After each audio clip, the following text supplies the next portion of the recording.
৩০০ বছর আগে নদীর ধারে ছিল পাথরগা নামে এক ছোট্ট গ্রাম।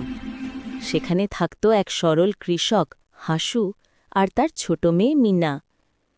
প্রতি বছর নদীর বন্যা গ্রামটার ফসল আর আশা ভাসিয়ে নিয়ে যেত। একদিন নদী প্রচণ্ড স্রোতে ফুলে উঠল।